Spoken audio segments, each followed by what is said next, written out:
Malam, salam sejahtera untuk kita sekalian.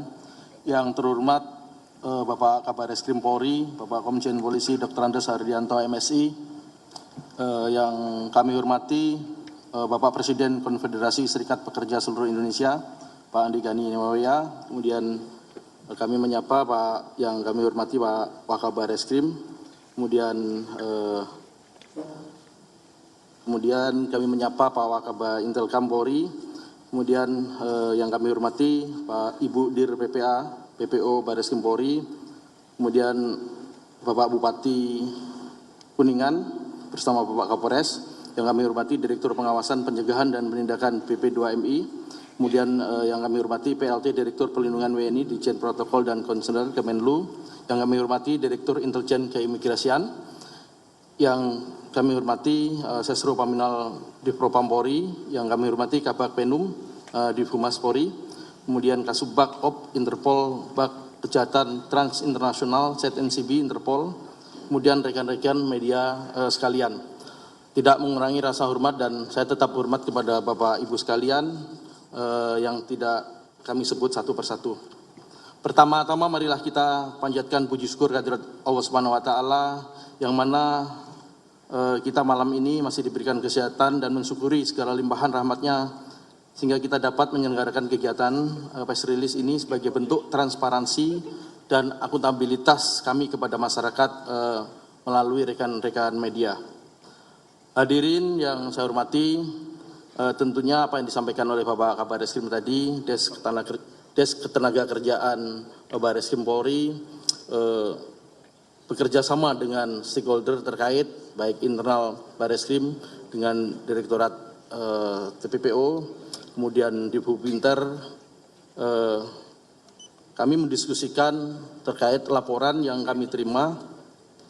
Kemudian kami berkoordinasi dengan Kementerian Luar Negeri Republik Indonesia dan KBRI untuk Kamboja di Phnom Penh untuk melakukan penyelidikan dugaan tindak pidana perdagangan orang yang tertuang dalam laporan informasi yang kami terima pada tanggal 12 Desember 2025. Bahwa hal tersebut terkait tentang pemberantasan tindak pidana perdagangan orang atau yang diatur di dalam pasal 81 Undang-Undang 18 2017 tentang perlindungan pekerja migran untuk dipekerjakan keluar wilayah Indonesia dengan maksud untuk dieksploitasi bekerja di beberapa wilayah di Kamboja.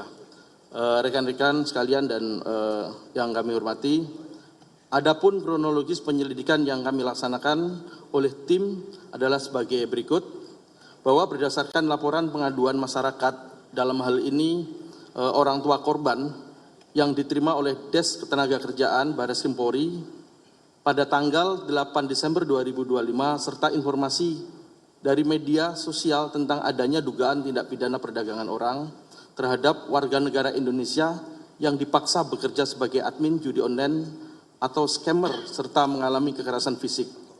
Para korban juga sempat membuat video viral di media sosial terkait unggahan para korban yang memohon bantuan agar bisa dipulangkan ke Indonesia. Saya kira rekan-rekan media paham dan ingat adanya video ataupun viral di media sosial tersebut. Selanjutnya pada tanggal 15 Desember, tim penyelidik setelah berkoordinasi dengan Direktorat TPPO, Divisi Hubungan Internasional Polri, kemudian Kemenlu, berangkat ke Kamboja untuk berkoordinasi dengan KBRI, melakukan penyelidikan dan memberikan upaya pertama yaitu pertolongan kepada para korban serta berkoordinasi dengan otoritas imigrasi Kamboja untuk dapat sesegera mungkin memulangkan para korban ke tanah air.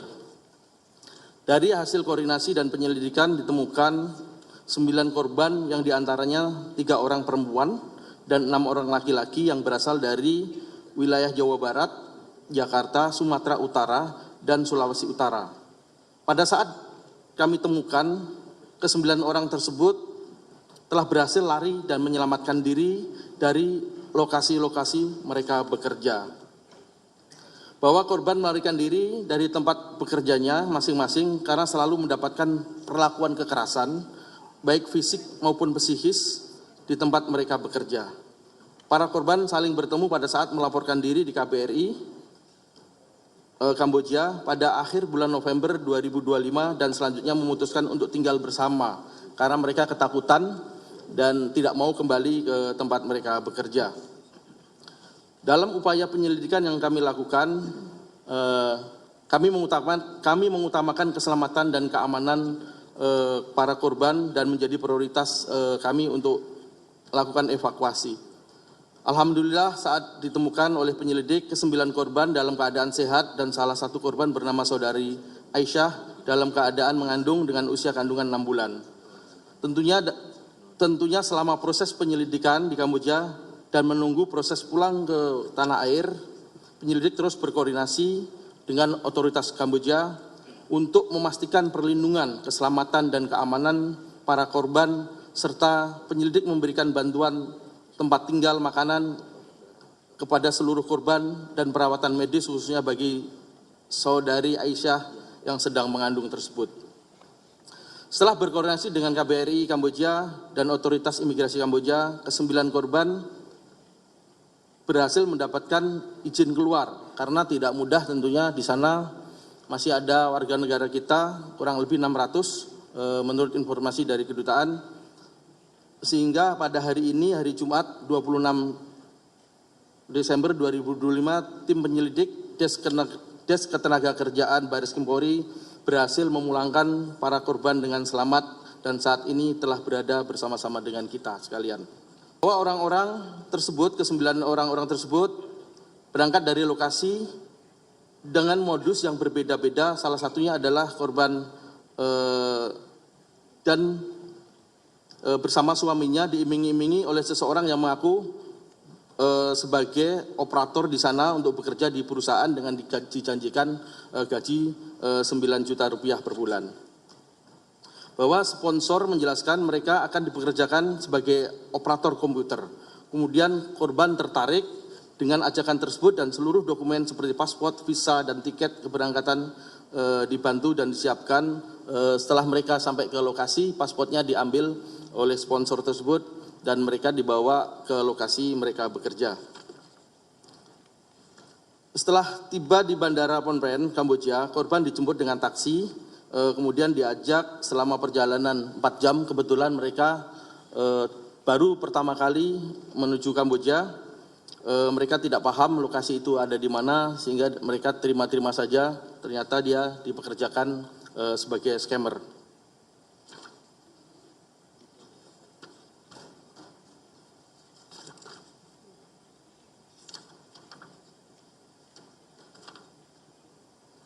Saya kira itu yang kronologis rekan-rekan 9 orang pekerja WNI kita di Kamboja. Kemudian rencana tindak lanjut kami adalah menerapkan pasal 4 Undang-Undang 21 2007 tentang pemberantasan tindak pidana perdagangan orang dan atau pasal 81 Undang-Undang 18 2017 tentang perlindungan pekerja migran untuk dipekerjakan di luar wilayah Indonesia. Kami segera melakukan pendalaman pemeriksaan terhadap saksi-saksi ataupun korban ini.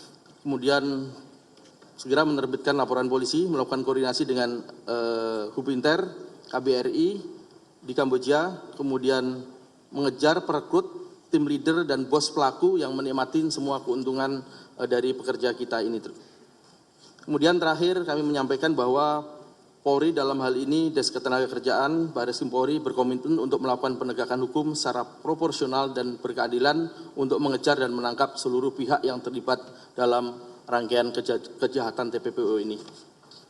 Demikian dapat kami sampaikan, semoga Allah Subhanahu wa taala senantiasa memberikan kekuatan, iman, kesabaran, kesehatan serta kesuksesan kepada kita dalam melaksanakan tugas dan memberikan pengabdian kepada masyarakat, bangsa dan negara.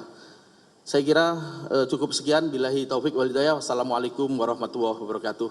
Kami kembalikan kepada Bapak Kabar Reskrim. Terima kasih Pak Dir Tibiter atas penjelasannya. Pada kesempatan ini juga kami ingin mengucapkan selamat kepada para korban. Ya, mohon maaf kepada rekan-rekan media. Memang secara aturan kami tidak bisa menampilkan para korban dan dalam kesempatan ini saya ucapkan selamat kepada korban bisa bertemu kembali dengan keluarga tercinta di tanah air. Ya insya Allah ini merupakan hadiah Natal dan Tahun Baru bagi keluarga. Ya. Kita berucap syukur kehadirat Allah Subhanahu wa Ta'ala. Dan tentunya ini juga merupakan pengalaman bagi kita semua, ya, terutama kepada masyarakat secara umum. Kejadian ini menjadi pembelajaran, pengalaman, dan tentunya tadi sudah disampaikan oleh rekan Direktur Tipiter bahwa kita akan melakukan penyidikan secara tuntas, tegas terhadap terduga para pelaku yang tentunya ini sudah kita identifikasi secara jelas hasil dari penyelidikan kita. Saya kira demikian yang perlu saya sampaikan. Terima kasih. Wassalamualaikum warahmatullahi wabarakatuh. Baik, terima kasih Bapak Kabar Reskrim, Bapak Direktur Tindak Pidana Tertentu yang telah menyampaikan terkait pemulangan pekerja migran Indonesia dari Kamboja. Rekan-rekan media, selanjutnya mari kita dengar penyampaian dari Bapak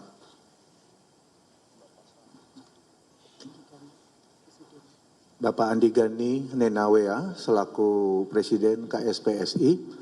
Untuk itu kami persilakan Bapak Andi. Baik, Assalamualaikum warahmatullahi wabarakatuh. Salam sejahtera kita semua. Selamat malam yang saya hormati Pak Kabar Reskrim, Pak Wakabir Reskrim, Pak Wakabik, Pak Dir Tipiter, Bu Dir PPA, seluruh stakeholder terkait, Pak Bupati Kuningan. Jadi awal kasus ini adalah ketika Pak Bupati menghubungi saya sebagai penasihat Kapolri dan sebagai Presiden KSPSI mengenai warganya yang meminta tolong dan viral di media sosial.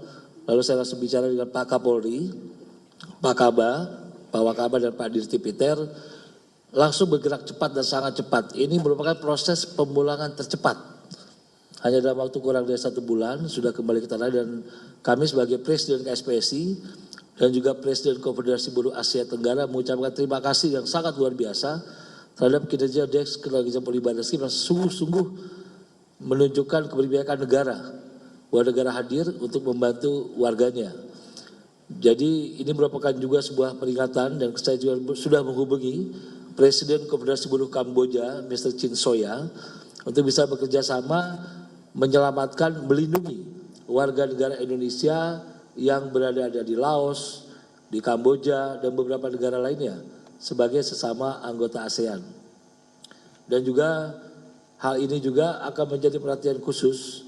Kemarin saya sudah menyampaikan kepada Bapak Presiden Republik Indonesia, dan beliau sangat menaruh perhatian sangat besar pada dunia ketenagakerjaan dan mengapresiasi yang sangat luar biasa bahwa Deks Ketenagakerjaan Barreskrim Polri sungguh bertindak sangat cepat dalam upaya penyelamatan.